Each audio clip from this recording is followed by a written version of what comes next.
বিসমিল্লাহির রহমানির রহিম। Ramganj United friends সোসাইটির পক্ষ থেকে বন্যা কবলিত যারা ক্ষতিগ্রস্ত হয়েছে তাদের মাঝে তার জন্য সামান্য একবেলা খাবারের ব্যবস্থা করা হয়েছে। ইনশাল্লাহ আমাদের প্রথম ধাপ শুরু হয়েছে। আজকে আমরা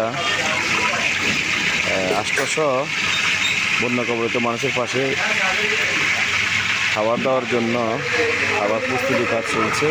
ইনশাল্লাহ আমাদের রামগঞ্জ ইউনাইটেড ফ্রেন্ডস সোসাইটির সকল বন্ধু এবং সবাইকে আন্তরিকভাবে শুভেচ্ছা যে সবাই সামর্থ্য অনুযায়ী মানুষের পাশে দাঁড়ানোর জন্য।